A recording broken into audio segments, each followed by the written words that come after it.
These guys are literal dickheads. 1, 2, 3, 4.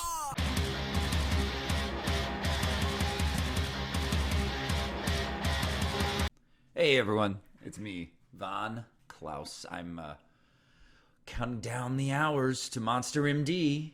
It's been a hell of a ride. It's been a hell of a campaign. I've gotten to talk and hang out with so many amazing artists and meet all these awesome fans, and it's just been the best.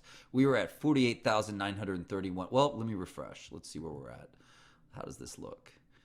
$48,966 with 1,022 backers with 15 hours left. If you haven't backed already, please think about doing that right now. Right now. This book is amazing. It's something I think a lot of people are going to want to not have missed. The art is just phenomenal. It's going to blow you away. You get 114 pages for $25. You kind of can't go wrong. We kind of have it all in terms of tiers too. So hopefully people want to come check this out and be happy. That's kind of what I'm doing now. I mean, this has changed my life. So I can't thank all of you enough, really. Everyone who supported this, you've turned me into a real deal comic creator, and I can't thank you enough. So appreciate you. I'm going to make more, better, more amazing books in the future. I hope to keep working with this team to make more Monster MD in the future. So we'll just see what it holds. But either way, I'm going to entertain the hell out of you, and I hope you tell your friends and can help a indie guy kind of, break in and do well, right? I don't believe the big major comics industry has anything for an artist like me. I'm too much of a stubborn dick who's going to tell them I don't want to make it their way. I'm not going to make things in terms of diversity. I'm not going to make things that talk about, hating our police or how, divided we are in terms of race in this country and all this stuff to propagate bad, unhealthy messaging and ideas that are frankly made up by lunatics on a college campus and don't pertain to reality at all. And it's really frightening that our main media is, or our mainstream media is doing this. It's hurtful. They're doing a lot of damage. They don't care about the cost. And if you don't believe me, let's look at some other things right now and see what's going on. We have Watchmen confronts white supremacy without grandiose solutions, says Damon Lindelof. So Damon Lindelof, I don't know if you know him as a writer. I do. You probably know his work in some way, whether you know the name or not. I've known him for quite some time when he created Lost with J.J. Abrams, and they later admitted to making it up on the fly, and the scripts for Lost were written as if by like some sort of hopped up 12-year-old boy on speed who was just cussing the whole time. Even though the show itself doesn't have cuss words in the dialogue, the show is the writing for the scripts were things like, it's fucking dark down there, it's real effing dark, so effing dark you wouldn't believe how effing dark it is. That's how the scripts read for Lost. I'm not kidding. They're garbage. And the everything mysterious or interesting on the show was made up on the fly by Mr. Camouflage Socks over here. And it didn't have to make sense. He and J.J. Abrams seemed to develop this weird amateurish version of writing where you just put mysterious things in and you don't do the work to pay them off later. It's a very weird style of writing that we're taught not to do in day one of screenwriting class when you go to film school. So it's very weird that both he and JJ are the most sought after, powerful, and rich science fiction writers in Hollywood. It blows my mind. They're doing the opposite of what you should do, and their stories are coming out garbage all the time, yet they just keep getting handed the keys to all these different golden kingdoms. It's amazing. And Lindelof has written all kinds of things that have flopped. He's ruined things that should have been easy home runs. He's a horrible writer. In fact, in the world of comics, he was given Ultimate Hulk versus Wolverine, and it took him 3.5 to 4 years to finish writing it. That's one trade paperback book. He spent 3.5 to 4 years writing, guys. So, yeah, he's not much of a writer. Yet, he's like the go-to writer. I don't get it either, but everything in Hollywood's upside down these days anyway. So, here we have him talking about how Watchmen is going to confront white supremacy. I told people when the trailer came out that it was obvious to me that he had turned the Rorschach gang. He made them a gang, first of all, wearing the little Rorschach mask. And he made them white supremacists. And people didn't believe me. They didn't believe me. Well, it's out now. It's exactly what I said. I was right. Gotta have to be good with this one because I was right. It's Watchmen, unfortunately, is going to be just some sort of creepy political nonsense like usual, and no regard for the original one, really. It's just, he's just going to stand on the shoulders of giants and once again ruin everything and just keep getting jobs. This is the Lindelof way. In fact, I have writer friends who told me that they use his last name as a verb. If you ever watch anything that doesn't make any sense and ends abruptly, you just got Lindelofed. Thank you, Blake. Blake Northcott, for telling me that. You're awesome.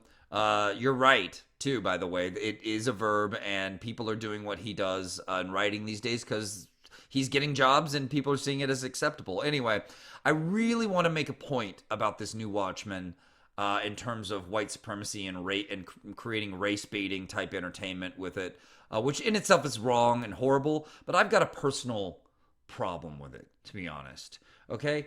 They set the new Watchmen in the city of Tulsa. Now, you might not know Tulsa. It's a place in Oklahoma, and it has a rich history of Art Deco. It has a history of famous musicians, like people from like Eric Clapton and the Beatles and all these great talents. Leon Russell would all come here. Leon Russell lived here. And they would hang out and kind of get away from New York and LA and be kind of in the middle of America where no one's going to bother them and they could just have a drink and relax and talk with other amazing artists in peace.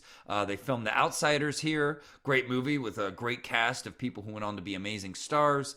There's a lot of cool stuff in Tulsa. Tulsa to this day is a really great town. It's a great town with a lot of great art, a lot of great music, and great food. It's getting bigger and better all the time. Amazing museums, amazing zoo, awesome things here. Great place to live. It's really cheap, and you can get a job too. Everything rocks. Oh, but we do have a blemish on our past. What is that? In the 20s, there was a race riot, and it was horrible. Black people were doing well and had set up a street for themselves, which was referred to as Black Wall Street. And then jealousy and racism and just the horrors of, trying to tear people down when you see them doing well, trying to keep down black people who were finally doing well for themselves and coming up out of racism and everything and the slavery. And what do we have? This race riot that we talk about in Tulsa, we accept, and we're sad about, and we want to do better, right? Of course. SJWs can relate to that line. Do better, do better. And we have. We've worked on this. We've worked to make things better. However, SJWs love the Tulsa race riots. You can go and find articles on it all over the internet. They keep bringing them up to this day because they see it as an infected wound or a wound to stick their fingers in and try to infect and try to make part of the conversation about race in our country, try to exploit it and use it to say that our country's evil and racist, which I really don't appreciate. But I especially don't appreciate Damon Lindelof using the Tulsa race riots in Watchmen. I already don't like what he's doing to Watchmen, but if you're going to bring my hometown into it and exploit us and make us look like this center of evil and racism, you know, you can go fuck yourself, you bald little Charlie Brown motherfucker. I'm sick of your shit. I'm sick of your pretentious dog shit and your shitty writing. Get the fuck out. Stop hiring this man to lead anything or write anything. Okay?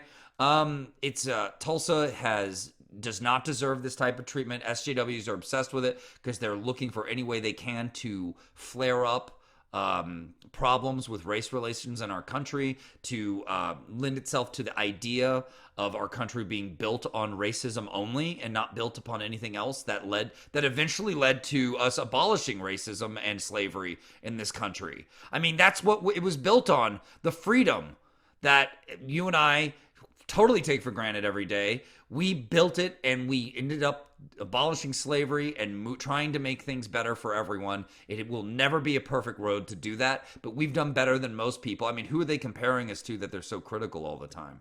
Huh? I don't know. Anyway, so yeah, this is something I resent as a Tulsan. I think all Tulsans should resent this and we shouldn't watch this new show. It sucks because you're excited to see Tulsa in a TV show that's high profile like on HBO, and yet it's going to be a big white supremacist fap fest. And yeah, this is what Damon Lindelof does. Speaking of weird social justice-y things in the news and ruining perfectly good things, The Witcher has revealed what the villains are going to look like, and it looks like a Monty Python skit. I'm not kidding. These guys are literal dickheads. And guess what? Turns out that's not an accident. That's not a costume designer's choice. We have a writer here revealing that it was a choice made in the writing room by feminists. He says, these designs were made up by the writing team. We had a meeting where we discussed details like this, and one of the lead female writers went on some rant about the patriarchy, and it evolved into making the oppressive Nilfgaard into literal dickheads. That's right. They turn them into what looks like something out of Monty Python and the Holy Grail with dickheads in order to make some point about penises and the evils of men and blah, blah, blah, blah, blah, blah, blah. You see here on the right, their Twitter. They're all, I think all of them except one is pretty much saying, I'm a feminist and I'm a witch and I'm an evil, creature of the night and whatever other things they say to feel cool and tough these days. And it just makes them look like fucking lunatics. But yeah, this is your Witcher villains, guys. Literal dickheads with weird, kind of wrinkly ball sack looking armor, right? The patriarchy. Ooh, boy, oh boy. The patriarchy certainly took a hit today. So yeah, stop hiring these people. What sucks is you hire them in the name of diversity, in the name of giving women and minorities more and redistributing our wealth and everything, because that's all diversity really means. It's not about real, actual diversity. It's about implementing an agenda to redistribute wealth and power in America and push out and discriminate against people who actually deserve a chance and have talent. So, yeah, once these people are in, what sucks is it's going to be hell to try to get them out. It's going to be really hard. And look what they're doing already. Literal dickheads for soldiers. And then in other news, Marvel announced its diverse heroes that the world really needs. We already had Blade, but okay, whatever. And yeah, it's really not about that the world needs it. It's just about implementing an agenda and pushing out what they see as an evil culture of white, straight men and Western civilization and Christianity. They hate it for whatever reason, even though it's what made things so happy and open to all these different people. I think that ideology and culture has done more for diversity and helping people than they ever have. All they've done is pretty much usher in a new age of discrimination. So they're saying Blade is going to be a Muslim is the big rumor. I don't really see how it makes a difference to the character at all or enriches him in any way. In fact, to be honest with you, if someone said give Blade a religion, I'd put a crucifix around his neck because that just gels well with being a vampire killer. What? Anyway, but would I have him worship? I don't know. I'd probably not. I'd probably avoid all that altogether and just give you an awesome action movie so that you can have fun and eat your popcorn with your family. I mean, you're paying a bunch of money for it. I'm not going to ruin it with a wagging finger preaching at you. But that seems to be the direction that the new MCU is going to go. They did it in the comic books.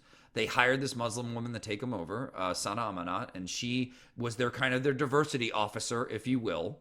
And she turned them into something that now doesn't sell. So now the movies are going to follow suit for whatever reason. And I think Kevin Feige thinks he can be clever enough to make these things sell without compromising the quality that brings people to the theaters and the fun. I think he thinks he can do a combination. He can do a martini mix of these characters that are push the diversity initiative and all the feminist garbage while still hopefully turning a lot of money or turning a buck and making a lot of money off these. So he's going to give it a try. They've been trying to do this. I think the new Ghostbusters was their first attempt and that flopped. The new Star Wars movies didn't flop until Solo, but Solo was definitely a consequence of making Last Jedi into this horrific garbage feminist fap fest. I mean, they keep trying to do this. It keeps failing. Female Thor, I don't know if it will do well or not. They do have powerful marketing teams. It might still do well enough. But I know this. I know I'm not going to go see Marvel movies anymore because they're not for me. And when I say they're not for me, it's not because I have a problem with any of the casting they're doing. Even though it's ridiculous to make a female Thor, and Thor is not a title, it's his name. You guys are jackasses. No, the problem is that these movies aren't for me in that they literally have a sneering attitude towards me as if I'm a problem for being white and straight. And they also have, I don't like to watch entertainment that wags fingers at me and tells me how to think and feel about things. I like to watch entertainment that frees me to delve into the story and the characters and go on an adventure with them. I don't need lectures the entire adventure. Imagine if you were an adventure in the jungle and one of your cohorts was lecturing you on politics and gender and sexuality and skin color the whole time. Like, would you throw them in a river full of piranhas? Because I probably would. Their adventure would be over. So I don't want to do that in movies either. I don't want to go see movies that are about lecturing me about what a naughty white straight man I am. I want to watch adventure stories, and I'm making adventure stories with things like Monster MD. So please come check it out, guys. Let's see if we went up at all. I don't know if we have. I mean, it's the end of the campaign. Let's see. Nope. Still 48,966.